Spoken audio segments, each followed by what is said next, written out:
Sorry that if anybody was on here, um, if anybody was on here when I was live just a few minutes ago, for some reason, my stupid, um, for some reason, my stupid laptop shut off in the middle of my conversation. But I don't know if my last video posted or not. If not, I'm sorry. I talked about leaders coming forward, telling their stories, and I talked about why I think the suicide rates are as high as they are. Um, but so we were talking about people on the Air Force Wingman outreach page telling their stories, coming forward. And I was saying that I'm really astounded by the amount of, number one, people on there that are willing to tell their stories. But I think it should have happened a long time ago, right?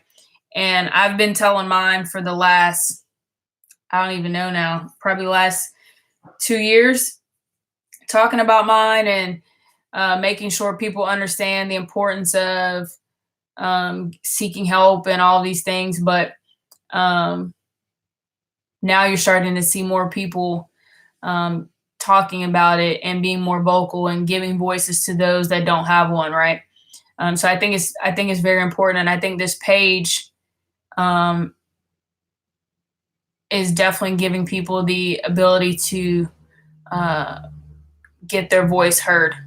Now, the only issue that I do have with it is the amount of people who have suffered in silence or have come forward with their stories, and the amount of people in their leadership chains that have either been the ones who've made these people victims, or their leaders turn their backs on them when they need them the most, or they tell them, man up, don't be weak, and things like that. But the amount of people on there that are telling stories of sexual assault, and telling their stories of the sexual assaults that they've gone through, blows my mind. There was one young lady on there today who I'm almost sure that she wrote on there that she was sexually assaulted at least 4 to 5 times in her military career, and she's been in 19 years. Whether that was actual rape, sexual harassment, it was rape, sexual harassment, and something else. But went through many of these situations, went to leadership, went to the proper channels to report these incidents. And the typical thing that you see is the victim is the one to blame, right? Well, you shouldn't have been dressing inappropriately, or you put yourself in those situations, or whatever the case is, that you hear. But that is the number one reason why people, when they are sexually assaulted, besides reprisal, they don't come forward, right? I can tell you, at my first duty station, I went through, and I'll get a little bit further into this in my next piece of this, but I went through sexual assault. I was raped at my first duty station. I can tell you personally that the reason I didn't come forward, besides the fact that I was worried people wouldn't believe me, but the fact that I didn't want people to be like, well, you put yourself in that situation. You did that to yourself, right? But I had someone else I knew there who was sexually assaulted, and the main focus of her sexual assault was the fact that she was drinking underage. It wasn't the fact that she was raped.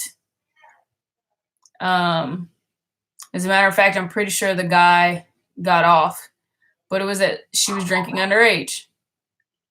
Not to make sure she was okay, not to make sure, that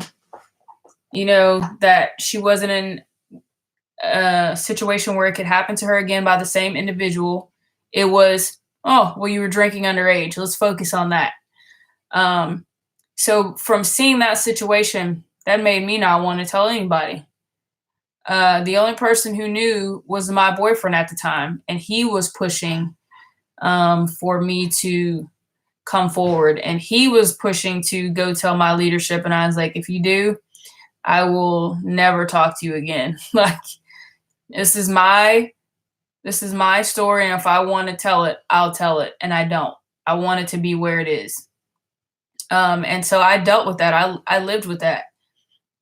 Even ran into one of the people on a deployment. It was very uncomfortable. It was awkward.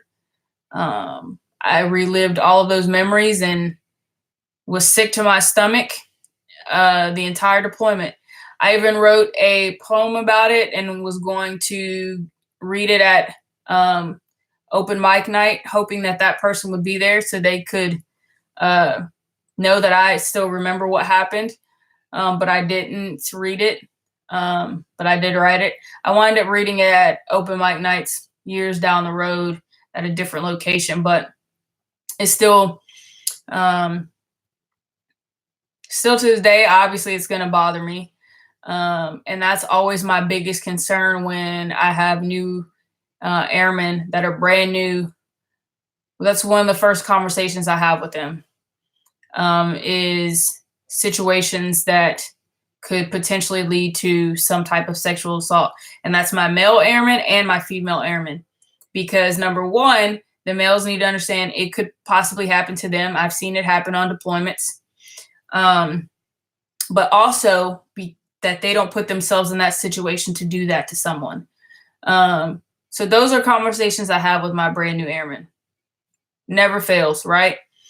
I should probably have those conversations with my NCOs too, because they're not immune to being in these situations, or them doing it to someone.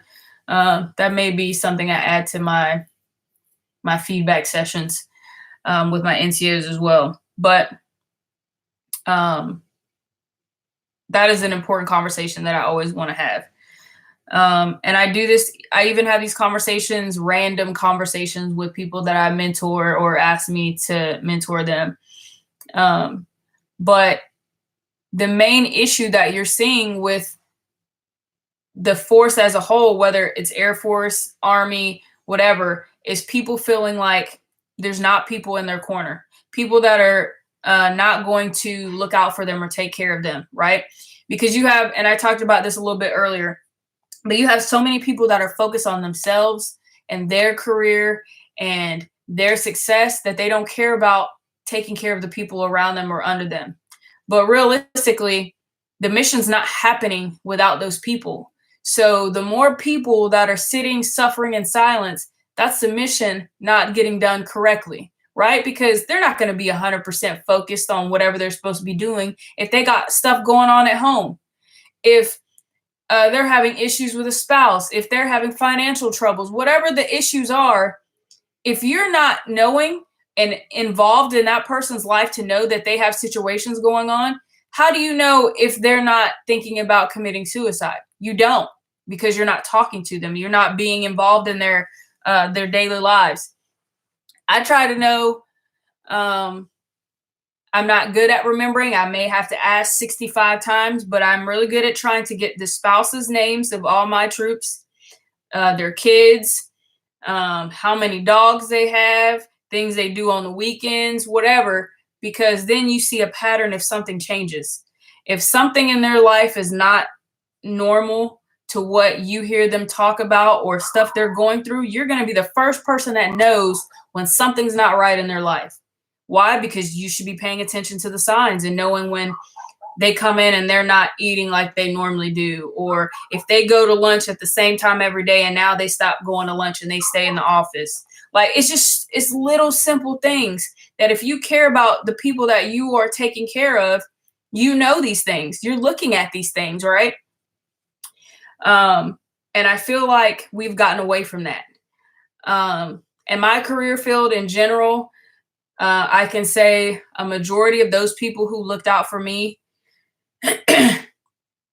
I had a lot of officers that looked out for me throughout my career, but I can name a handful of NCOs that took care of me or looked out for me. Usually, uh, it was everybody for themselves. And so I made it a point to look out for my peers and take care of my peers around me because I felt like a lot of the NCOs weren't doing that. I'm not saying every NCO I worked with, so let's be clear. I'm just saying there were a lot that did care about us and what we were going through, and there were a lot who were busy worried about themselves. Um, there were also, when I came in, obviously, the culture was a lot different, right? The culture was a lot of inappropriate conversations and things happening, and people getting away with stuff. And then, you started to see a shift in being more focused on zero tolerance, and we're not going to allow this behavior or these conversations. But when I came in, a lot of that stuff wasn't as strict as it is now.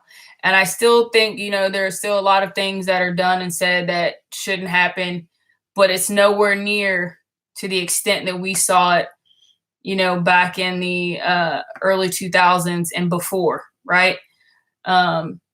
A lot of these people that you're hearing about that were being groped by officers and all of these things, that was very much so swept under the rug during those times, right?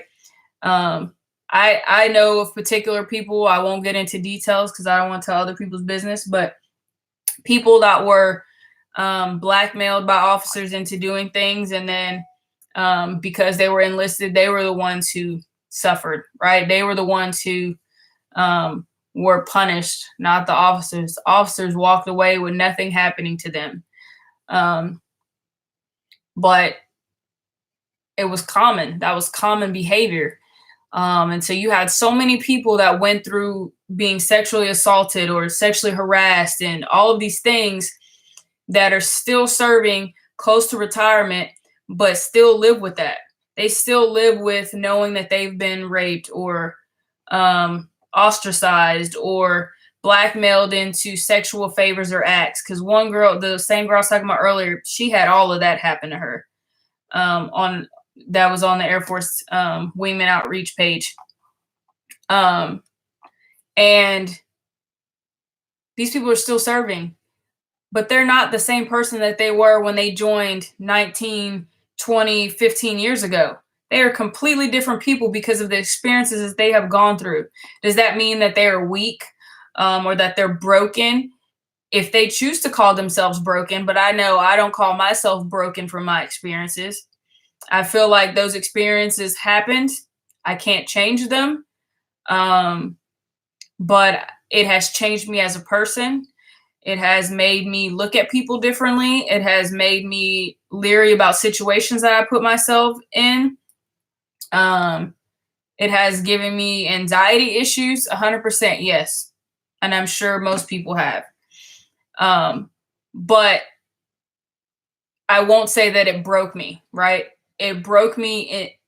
It broke pieces of me, but I didn't allow those situations to define me. I allowed my actions that I took after those situations to define me. Thank you. I love you, sis. You are an amazing person yourself. But I didn't allow those situations to define me, right? It's how I got up that defines me as a person. It's how I'm still standing today that defines me as a person.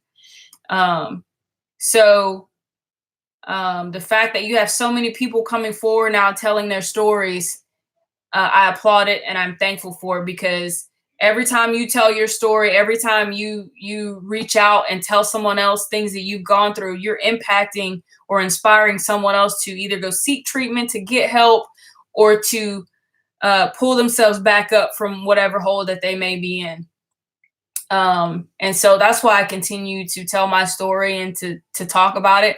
People may be annoyed and tired of hearing it, but I feel like every one person, even if it's just one person that I inspire or touch their lives in some way, that I've done my job.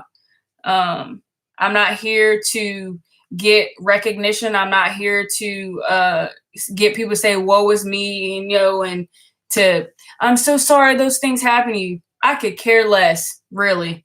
It's about me helping someone else get through times that they may be going through or struggling with. And that's what's important to me.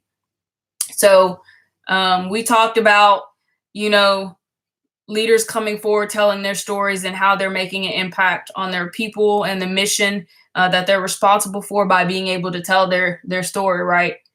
And we talked about different things that are out there, like the Air Force Wingman Outreach Program. And then for security forces, you have the Brave initiative that one of my dear friends started. And I'm thankful for that man for starting that, because security forces alone has some of the highest suicide rates that you'll see across the Air Force. But there's other things, right? There's other issues that are impacting the Air Force besides people not taking care of their people, besides people blaming victims or blaming people going through depression and stuff.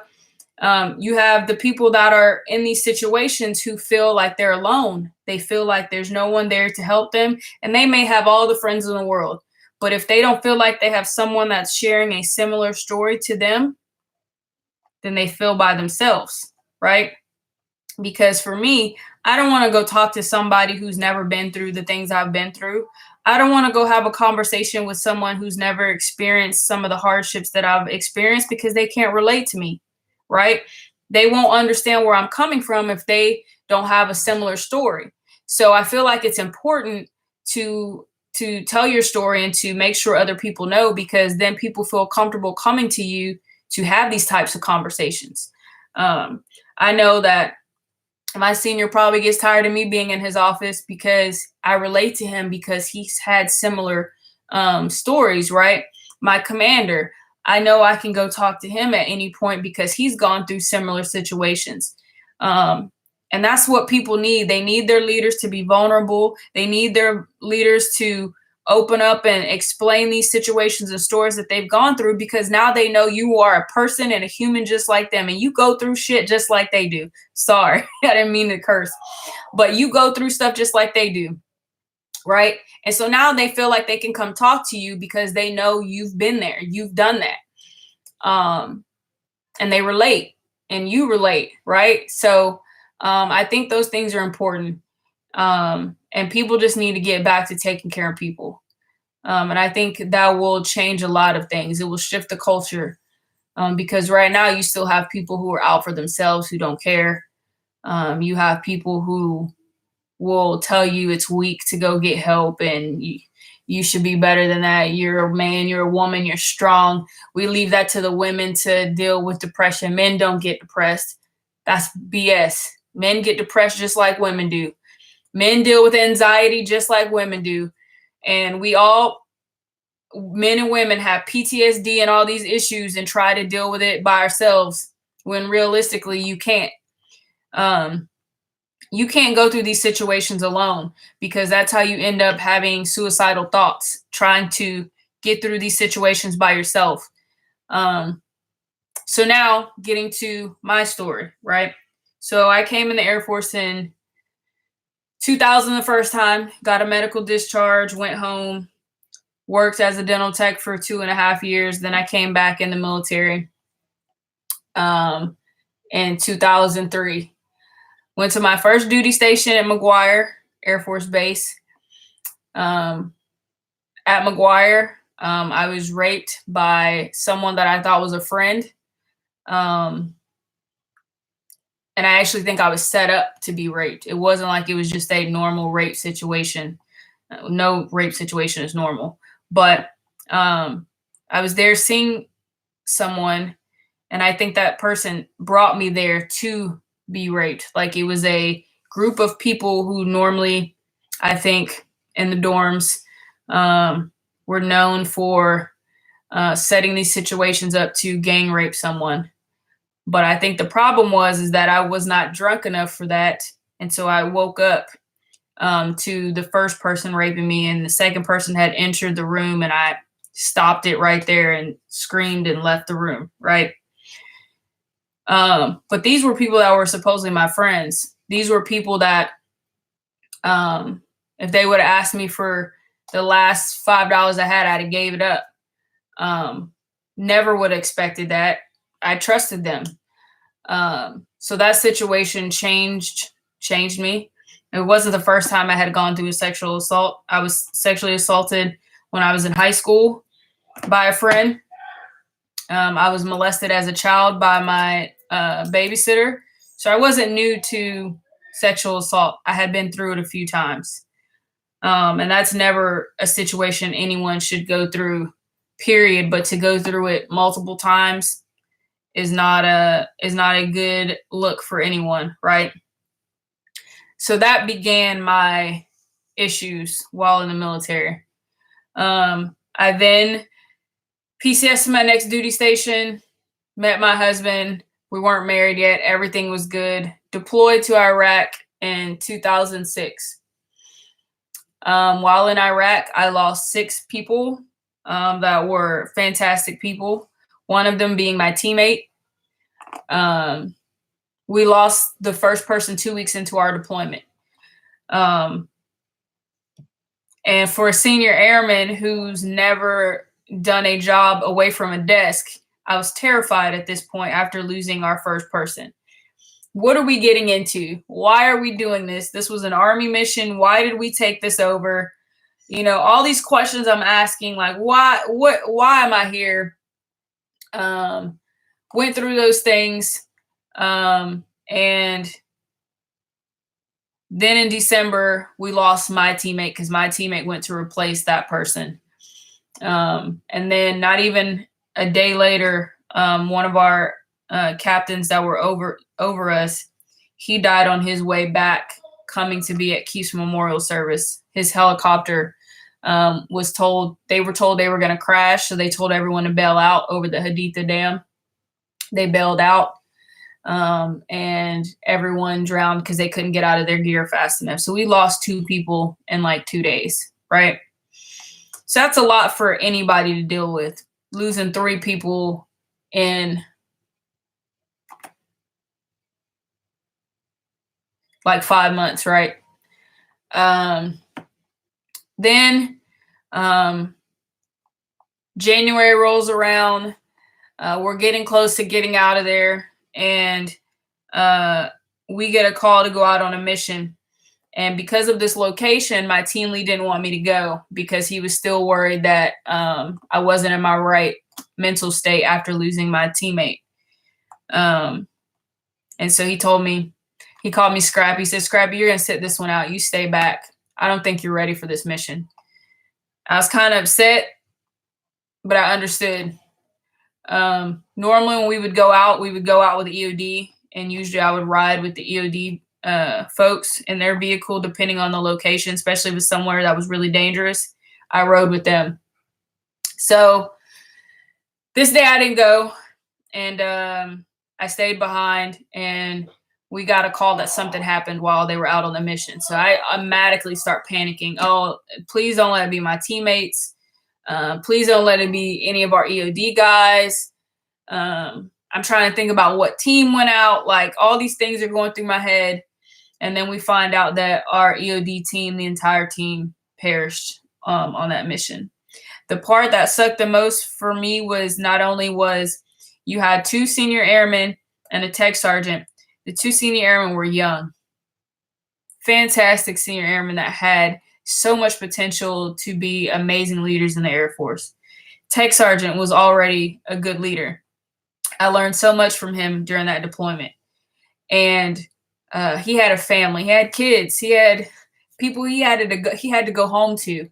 And then you had 2 people, 2 sets of parents, 3 sets of parents that lost their children, right?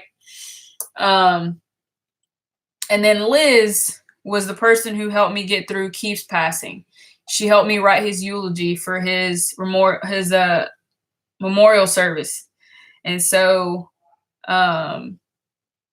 she had a special place in my heart after that. So to find out that she had passed away, I think hurt a lot. And then I came back with survivor's guilt because I should have been on that mission. I should have been with them. Maybe if I was with them, that mission would have went differently. Like, these are all the different scenarios I went over in my head, trying to blame myself somehow for what happened. I had a lot of issues when I came back. And, starting a new relationship with somebody and someone who had never deployed, Kevin didn't understand, all the stuff I was going through. And he couldn't grasp like the concepts of stuff I was telling him that I had experienced or stuff that I saw. And so he thought I was just pushing him away and didn't want to be with him. So we had a lot of issues when I first came back. And then I got pregnant right away. So I really had no time to grieve, process everything that I went through. So a lot of that got pushed to the side. Then we wind up PCSing to Oklahoma. In Oklahoma, I got tasked to deploy back to Iraq, but this time inside the wire at the same exact location, which I think caused more harm than good, being at the same location, not going outside the wire. Because all I think about is I'm not out contributing to the important mission that should be happening. I'm here on this fob, not doing anything that I feel like matters. There are people outside the wire that need me and need my help, and I'm not there. Like, all these different things, right? So I wasn't sleeping. I lost a lot of weight. Me and Kevin were arguing about everything, having all these fights. I even volunteered to stay out there longer to be security forces intel person. And my lead was like, yeah, that's not happening. You were going to come right. You were going back home. That's not going to be on my conscience. Not happening. So when I got back, I had a lot more issues than I had already had. And then tried to deal with it, tried to cope with it myself. Then I wound up getting pregnant and had a miscarriage. So that was a lot to deal with. And then when I finally started to realize I had issues and something I needed to go talk to somebody about, I went to mental health. Well, I went to MFLAC first, and the MFLAC provider was amazing. She was like, you need to go to mental health because you have PTSD and you need to have it documented. You need to go immediately. So went to mental health just to be told it's just my hormones. You had a miscarriage and you just came back from a deployment, like all these things, it's hormones. Let me medicate you. Let me throw all the meds at you, which wasn't beneficial, right? Wasn't helping me get through my situations. Wasn't treating my PTSD or depression or anxiety. It was none of those things. It was me being medicated just to be medicated. So that put a bad taste in my mouth. And while I was deployed, I went to mental health trying to get treatment, and the doctor just kept giving me a list of sleeping techniques. I was like, it's not just that I can't sleep, it's all of these other things, but sure, I'll use the sleeping techniques. So this is twice that I had bad interactions with mental health. So like a lot of people, I could have gave up and said, I'm not going to try anymore to seek treatment. I'm just going to be done with it. Thank you, Sabrina. Why keep going through this and getting no help or no results? What's the point? I contemplated suicide a few times during that time. Came close to doing it. And then I called one of my mentors, and he pretty much talked me off the ledge that day because I had pretty much had it enough at that point. I was pretty much at the point where, besides my son, I had nothing else to live for. Of course, my husband too, but my son was my main reason for still breathing at that point in time in my mind. And my mentor was like, you can't give up.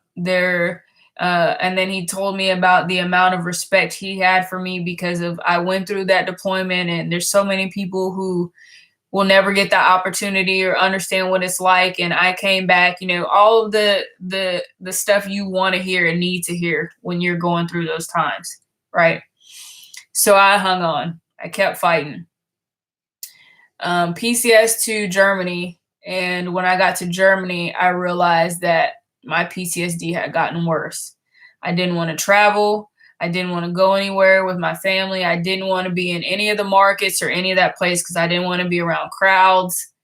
I was just uncomfortable doing all those things. And my husband would force me to go travel and to do things, and I wouldn't be happy the whole time. I would be forcing smiles and forcing happiness because I didn't want to be there. I didn't feel comfortable in those places. And I had people I worked with who were like, why don't you travel? Why don't you do this? And I would kind of like walk around the topic and not give them like legitimate answers. And a couple of the officers I worked with were like, I don't think that's normal. And I think you are exhibiting PTSD and, all these things. And then a lieutenant who then became a captain and who is now out on her way to become a mental health provider, sat me down and talked to me and was explaining to me that this mental health wasn't like any other mental health I had been to. They were actually great providers. She was like, I can even refer you to certain ones and tell you which ones are better for you. One of the tech sergeants in my section also told me he was going and told me providers that he had worked with. So they gave me a lot more hope that it would actually work this time. So I went, I made an appointment. And I can say that my provider was amazing. She officially diagnosed me with PTSD during that time. She not only gave me things to help with sleeping techniques, she gave me, actual homework to make me actually do things to fix my problems with her. So it wasn't just her talking to me or me talking to her. Like I actually had to come home and do things to continue to work on it. So this is when I first started sharing my story because I started to write about my situations. And I eventually came to Facebook to tell everyone that I had PTSD that I had been struggling with. So because of her is why I initially even told my story to begin with. She helped me to understand that my survivor's guilt was normal and that I shouldn't hold on to that. But there's another story, right? Because there's always more. So when I came back from Iraq the first time,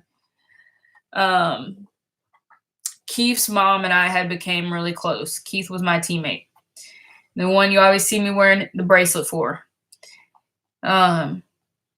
She had 3 other kids aside from Keith, but Keith was her support, right? He was her rock. He helped her with everything. He took care of his mom and he loved his mom. That's all he talked about while we were deployed was his mom. And you could tell that without her support system and Keith, she felt like she had no reason to continue. So me and her became very close because of her. I wound up telling my mom a lot of the stories that I've told y'all and things that I've gone through that I had never told my mom before. It's 7:00. Because I didn't want to burden her with that information of her knowing that I had gone through these things and never told her. But Pam told me I needed to tell her that she needed to know the things that I had gone through in case something did happen to me and I didn't come home, that I had told her, right? So I told my mom, which I think made me and my mom a lot closer, her knowing all these things. So Keith's mom wind up, when it was coming close to the anniversary of his death, committing suicide. Not only did she commit suicide, but she reached out to me and Keith's girlfriend at the time to basically say goodbye and to, I'm guessing to tell us she loved us and everything, but she couldn't get a hold of us. And so she ended her life. So I carried a lot of guilt around for that, because if I would have been there, if I would have answered that call, maybe I could have changed her mind. Maybe I could have gave her a reason to keep going. And you hear a lot of people say that, regardless of whatever the situation, if a person has it in their mind that they're going to do it, they're going to do it. I think that's true to an extent. I think it depends on how far they have already put that plan into motion. Now, they may have thoughts or ideations, I'm never going to get that word right, of committing suicide. They may have even written their letter already. They have maybe even thought through the process of how they were going to do it. But unless they are physically in that actual moment of doing it, I think you still have the abilities to change their mind. Because I'm still here, right? So I don't necessarily agree with that thought that you can't stop them. I think if they're in the moment of doing it, then it may be harder to stop them. But you can't say that you can't stop them from doing it. So, because of all these things, I obviously carry around a bag full of things such as PTSD, anxiety, depression, that I've dealt with since 2006 now. Well, technically 2003 is where it started, but it got worse in 2006. But people always say, oh, don't go to mental health because you'll lose your clearance. Your career will end, and all of these things. And it's 100% not accurate. Every situation is dependent on that situation and that person and what they're going through.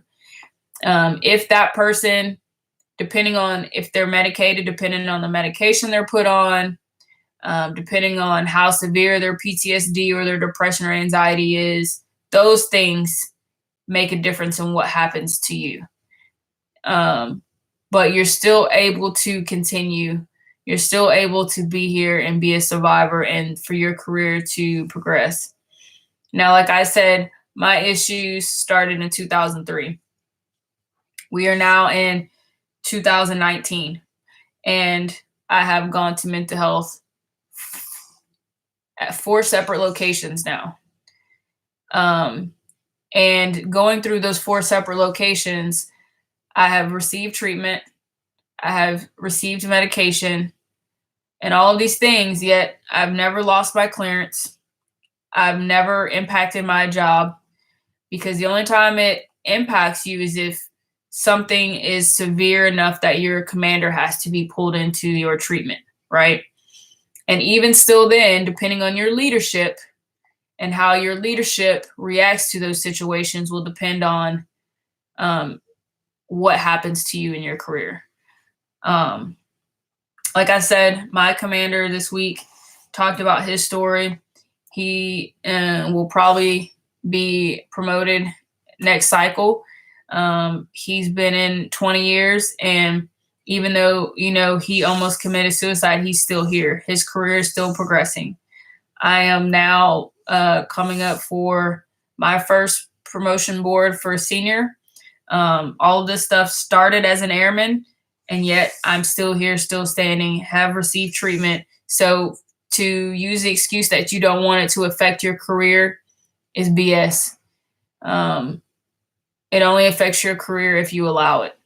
And I'd rather you still be alive and still be someone that I can call a friend, or to call